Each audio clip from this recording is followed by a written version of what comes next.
Hey everyone, welcome to webinar number 3. Today I'm going to be going through something that's kind of abstract and different. I've never come across any content like this. Just comes out of a passion that I have of obviously e-commerce, marketing, but as well mixed with just history and some of the books that I've read around ancient Chinese philosophy, ancient philosophies, things like that. If you remember, I think it was the first webinar where I talked about small business advantages. I talked about the art of war. Again, that's an example of that, just an interest in it. So anyway, let's get to it. This one hopefully isn't going to be too hard to understand. I'm going to try to make it really simple, but it is something that if you're really into, you're either going to hate it or you're going to love it. Hopefully you love it. Even if you hate it, maybe watch it a second time, pause more. Maybe I might go too fast. It's just, again, something really, I don't know. It's hard to explain, but let's get to it. So basically, actually, let me introduce basically what this is and why I want to do it. Ancient philosophies, just any philosophy, if it's something really truly, if it's true, then it applies to many things. And the yin and yang is probably something everybody here is aware of. It's that symbol, the circle symbol with like a black section and a white section. There's a little bit of white in the black, and there's a little bit of black in the white. So that's the yin yang symbol. It's a very universally known symbol. And really the whole thing about that is that there's good and bad, not really necessarily good and bad, but there's light and dark and everything. There's ups and downs and everything. That principle applies to so many things. And I wanted to take a stab at interpreting it from my own view into e-commerce sales and online sales. So let's do that. So I say 20 minutes, but honestly, it'll probably be at least 30 based on the kind of content it is. So the agenda basically is we'll talk about what is the I-Ching. The I-Ching is basically just this framework. It's basically this book called the Book of Change, and it's really the study of the changing of studying the states of change and the changes and states of all living things and all of nature and all of the universe. Then I'll talk about specifically what the I-Ching, the building blocks of this framework, which is the yin and yang symbols. And then after that, we'll go into exactly what this means for e-commerce, talking about how putting together these yin and yang concepts gives us 4 customer stages, and how we should approach each one of those stages and where we should focus. Excuse me. Cool. So what is the I-Ching? So the I-Ching was a book that was written 3,000 years ago. It's considered one of the oldest ever recorded books that's still kind of in circulation. And it was highly regarded by the elders back in the day. If you consider this whole mythical kind of thing, it was very highly regarded source of wisdom for these people. And basically what the I-Ching does is it breaks down its lessons into these 8 trigrams. And they use these 8 trigrams to understand the different stages of life, right?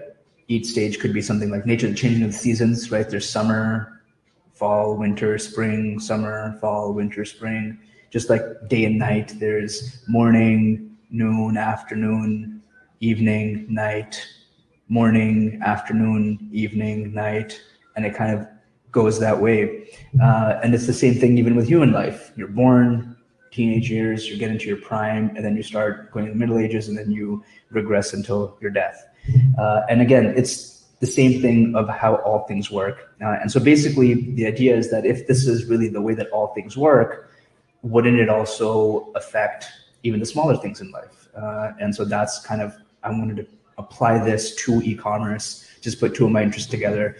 So bear with me. So first, what we're going to do is we're basically just going to get a quick recap of what the yin and yang is. So the yin is basically this symbol where it's a broken line. It's basically a line just like yang, except it's got a break in the middle. What yin represents is just this emptiness. It's this passiveness. The student is in yin. The moon is in yin because it takes light and it reflects it. It doesn't make its own light. It only reflects light. The nighttime is yin. It is basically the winter could be considered yin, where nothing really grows, but instead it's trying to survive and it kind of recludes in itself and becomes very introspective. So that's the yin energy. Basically, it's this empty energy, emptiness. And the yang is one of fullness and brightness and light and sun and summer and growth, things like that. That's what the yang represents, and it's represented by this straight line. So in our context, let's put aside the passive emptiness and active fullness for a sec, and let's think about it from what it means in the state of a customer's interest in a product's benefits.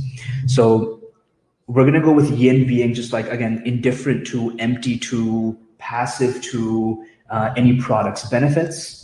And yang is, again, an active fullness and excitement of a product's benefits. So basically, it's like a customer, whether they're excited about a product or they're not excited about a product. So we'll look at the yin and yang in that concept, in that construct. So keep that in mind as we go into the rest of the lesson. Sweet. So this is what a trigram looks like. It's made up of 3 of the yin and yang bars. In our case here, we have 1 yin at the bottom and then 2 yangs on top of that. And the 3 represent many things. They can represent, if you really want to get down a rabbit hole, you can think about the Holy Trinity and just the power of the triangle and the power of just the symbol of what power of 3 means. But in our case, we're going to look at it from the past, present, and future. There's many ways to look at the 3. You can look at it in a lot of different ways. Like it could be like solid, liquid, gas. That's another way to look at it. There's so many things. I'm not going to go into it. But one of the common frameworks that it's looked at, or the common lens that it's looked through, is the one of time. So past, present, and future. And we look at the trigram starting from the bottom to the top. So we look at past first, then present, then future. And that's how we're going to think about our trigrams and our customer's state of mind when they're looking at on your website. So just going to dive in, basically, rip the Band-Aid rip it off real fast. Don't be too intimidated by this. We'll go through this step by step. But basically, if you can follow this spectrum, right? If you can see the spectrum, it follows the seasons, right? You have that first section here. You might have spring. You have summer, fall, winter, spring, right? And the cycle continues. Same thing with the sun, right? Sun comes up, sun comes down, and it's nighttime here, and then again, sun comes up. Same thing with life, like we talked about. So there's this pattern. Think of this visual as that pattern. And then looking at the trigrams down here, this is where we're looking at that interest. So remember how we talked about this is an indifference to, and this is the excitement of. This is the excitement of, and this is the indifference to. So if we look here, in this case, we would see this one would be indifferent, right? This one would be excitement, and this one would be excitement. So basically, in this context, if we're looking at this would be a customer that didn't care before, but now they're pretty excited about it, and they anticipate to continue to be excited about it. So this is what we'll go into what category this customer is in a sec, but that's the way to look at this. It's this customer in the past, maybe yesterday, maybe a year ago, maybe a month ago. They didn't care about your product. They didn't see the need for it. And so they didn't care, and obviously they might have either stopped going or they left, or they just weren't kind of into it for whatever reason. Or they might not even have been on your website. They're just something like, oh, interesting. Let's say there's a car. You know what? I don't need a car, so I'm not going to look around for one. But then maybe a few months later, now it's like, okay, shoot, I need one to get to work. So now I need to go and get one. And I anticipate that I'll probably continue to keep needing one. So yeah, probably I need to go get a car. So that, if that kind of explains a little bit to you. Same thing with fashion. Fashion is actually really interesting because the future is different with fashion, but it could be that, yeah, you know what? I'm not really into leather jackets. I'm all about the environment. So you know what? I'm not going to wear any leather. maybe something happens and you stop caring about animals and you're like, you know what, a leather jacket would look really cool. And, you know, you might think, wait, maybe they go out of style, but maybe they don't. And you don't know, again, that's that question. But we're going to try to understand some of these questions that customers might be thinking, something that they subconsciously might be going through this pattern, these stages of changes. So first of all, a really, really good yes customer would be, obviously all three would look straight, right? I used to be excited about it. I'm excited about it now, and I'm probably going to continue to be excited about it. That's a great person to get on your website because most likely they'll buy, they're in the market, good product market fit. Looking later, this customer over here might be like, you know what, I didn't really think that I needed it. I still don't care for it. I don't think I need it, but maybe I'll need it in the past, who knows? In the future, sorry, who knows? So maybe they're, and that way you can see they're kind of turning into from a no customer to a maybe yes customer, because now they're like, oh, maybe I'll need it in the future. So they're kind of changing to be more about, yes, I do need it. And then you see, again, they're in the maybe yes category here where they, again, didn't think they needed it, but now they think they need it. They're maybe still on the fence about the future, but they think they need it today. And then obviously that graduates to, both, needing it, knowing that you need it now and knowing that you'll need it in the future. So let's actually get our hands dirty with this. So basically, I explained this already, but this basically shows that this first category of customers are your yes customers. Now we're going into 4 categories of 4 and not 8, just because 8 would become very abstract and I think would become too open to debate about what exactly is the difference between a 2 and a 3 and a 3 and a 4 and a 4 and a 5. So we're just going to kind of group 1s and 2s together as a yes, 3s and 4s as a maybe no, 5 and 6 as a no, and then 7 and 8 as a maybe yes. So here as a yes, we have, again, in the past, they knew that oh man, I need this product. I've been thinking about this product. I've had this problem for a while. I need this product. And today thinking, yeah, you know what? I still have this problem. I need this product. And in the future being, yeah, you know what? I know I'm going to continue needing it. This is a great product market fit. This is actually the product that I believe this is the category I believe my product falls into, which is the bidets, because the customers that I sell it to just, expect and want a higher standard of hygiene in the bathroom. And so they're a great customer and I have that product market fit. I know it. That's why my conversion rates are pretty high. And I don't need to really focus too much on driving traffic because the word of mouth is also high as a result. But anyway, basically I'm not going to go into the future state too much because again, the future state is that third state where the difference between 1 and the 2. Because again, we talked about how this is past, present, and future, right? So if you notice here, the past and present is same for both 1 and 2. It'll be the same for both 3 and 4 as well, and 5 and 6, and 7 and 8. So that's where we'll group them together. I'm not going to focus too much on the future element because again, that adds another layer of complexity. So we'll just focus on the past and present in terms of a customer's state of mind. So in this example, I've used the painkillers example. Like painkillers, you can think of it as literally, but you could also think of a product that actually solves a big pain point for a customer. It could be like a bidet, could be a pain. Obviously, painkillers themselves are pain. Things like toilet paper, you need, right? Things like battery chargers, cables, things that you need, basic electronics like televisions, microwaves, things like that. You've needed in the past, you're going to continue needing it, and probably you'll need in the future. So there's a clear product market fit for these types of products. And so as long as you're targeting the customer at the right time and your customer is coming to you at the right time, likely the customer will buy. If there isn't any issue with the quality, if there isn't any issue with the price, and they don't have any issue with trusting your brand, it's most likely that they will buy. And then your focus for these cases needs to be on, targeting the right customer at the right time, making sure that your trust is there and that you earn that trust, and making sure that your prices are competitive and that your service is really good, your quality is really good. So as long as you have those things, that's how you will succeed if a lot of your customers fit kind of this type of state of mind on your store. Next up, we'll skip right straight to the no, because we want to kind of get that out of the way. But a no customers, again, these are customers that didn't care about your product in the past. They know they've never really had a product or a problem or a need, a want or a need for your product, and they don't need it today either, and they don't think of it as needing it today either. So I'm just going to move this forward a little bit because the light.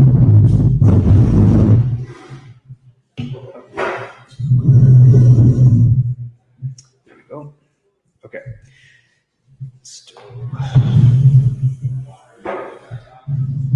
Sorry, bear with me. Okay, I think we're good. So basically,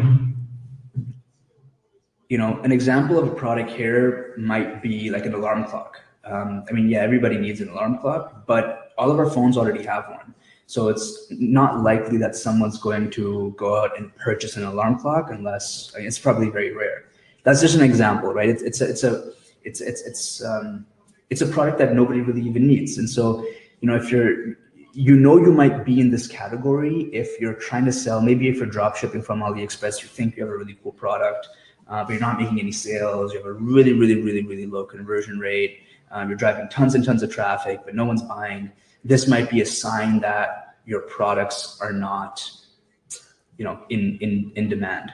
There's not really a market for your product. So if you're doing that, you might be in this category where your customers are mostly in this no category. And again, to convert people like this, it's really, really hard. Even if you're adding things like trust badges and urgency pop-ups and exit pop-ups and the spinning wheel, get a discount code by spinning this wheel and playing this game. Like, you could add literally every single one. You're probably hurting yourself by adding all of them. And actually, in fact, you are hurting yourself by adding more than one of those things. But it's not going to help you. Even if you just had one, it's not going to help you. Because again, there's no real need for the customer. Right? Next up, let's get to the maybe no. So again, we've gone from a customer who thinks, yes, I need this product. Now it's like, well, maybe I don't need it, right? It's that cycle of going from yep to, you know what, let me think about that. So that's this maybe no category, and you're going to have customers that will fit this because they might think, oh yeah, I needed this in the past. I knew, oh man, I needed a product like this. This is great, it solves my problem, but I don't know, maybe it won't really solve the problem, or maybe, my attitude towards this situation has changed a little bit and I don't think I need it anymore. Maybe I can do without, hey, I've gone this long without it. I think I'll be fine without it. That's the state of mind that this customer is in now. And a good example is things like clothing. Just because, you think something looks cool, you're like, oh man, I'd love to have that. And then maybe you're out shopping, you're like, you know what? I look fine. My wardrobe's fine. I think I don't need to spend this money right now. And that's something that happens in clothing, not just clothing, but it happens for a lot of different businesses. Again, it's the maybe no comes from things like size or return questions or how quickly shipping might be. That's another big one. What exactly am I going to be getting if I buy this online? So maybe you want an unboxing video for that. But basically what the customer might do here is abandon their cart, or maybe even abandon their checkout. They might click add to cart, but then they're like, you know what, I don't need it, and then close off. If you're lucky, they'll fill in their information and then abandon, so that hopefully if they do that, you can at least call back to do that. One of the things that we built, actually, because like I said, a lot of my customers for my store were in that yes category. Again, I was seeing there's obviously people that are in the maybe no, because like, oh, well, I've gone this far without it, maybe I actually don't need one, which I found a lot of my customers were in. So what I did was to capture those people that didn't click add to cart, or maybe just clicked add to cart, was to also offer a second button, which was request a callback. Talk to the owner, talk to the installer, talk to the developer. And they just click it, type in their phone number, I would get a message, and then I would call them back right away, because I knew that, hey, these guys are interested. These guys are on the maybe no, but they're yes, but maybe no. So these are the people I want to talk to. So that's actually how we built Raven, the callback app. It's in the App Store. You can check it out if you haven't already checked it out. It's a really cool app. It's helping a lot of stores that are similar to mine. Just any store that has high average order value, or a product that fits this type of a maybe I don't need it type of a category. And it's actually doing really well, because once you talk to that customer, once a customer talks to you and you're the merchant, and they kind of learn about you and they understand that, hey, you can solve their problem, they trust you, then you have a really high chance of closing that sale. Okay, next up, the maybe yes customers. So these are customers that were going from no, I don't need it, to like, you know what, maybe I do need it. Maybe I do need it. And they didn't think they needed it before, but now they kind of think they need it, and they're excited about the benefits. And this is obviously a better place to be than obviously the no, because these customers could actually end up becoming, I believe, your most loyal customers, right? Customers that didn't think they needed your product, but then they think, you know what, actually, I think I do need it. So if they're that type of customer and you provide a really, really good post-sale experience, let's say your shipping is like, you upgrade their shipping and now they got 1-day shipping, that's going to make them feel really good. Oh, wow. Send them a handwritten thank you note, send them a call or an SMS just to say thank you, a personal thank you, email them even maybe, sending them a free pizza through Pizza Party, one of our other apps, something to just really show them that you cared and that you're excited to service them and you're excited for them to continue being a customer. That's going to make them to stay in the yes category, because now it's like, I had doubts, but I gave them a chance, and actually they delivered on my chance. They delivered, they returned, my trust. I kind of took a chance on them, and they did what they were going to do, and the service was great. Okay, cool. Now I trust them, and now you've developed a loyal customer. So I love this kind of story. I love these products that have a lot of maybe yes customers, because I think there's a lot of opportunity for these businesses to create like long-term customer relationships. And again, like an action that these guys might take might be to embed in their checkout. So that's why it's important to kind of just reach out. So to recap, basically, we have this change of a customer's mindset of whether they think they need to buy this product or not, where they are in that customer journey, in that purchasing mentality. And again, like I said, a yes, really, you don't need these conversion rate optimization things. You don't need things like that. You just need to get the basics right, and you'll probably make the sale. Don't really worry too much on that. If you have a lot of customers in the no category, again, there's very, very little you can do about that. You might want to look at adding new products or creating a new brand, something like that. But it's the maybe no and the maybe yeses that you want to focus your time on, right? The one-on-one time, the time that you have talking to customers, you want to focus on the maybe no's and the maybe yeses. And again, going back, this is why we built Scout. So if you're not already using Scout, Scout will identify who these people are because they've abandoned their checkout, right? Or the new customers. They're maybe yes customers that became new customers.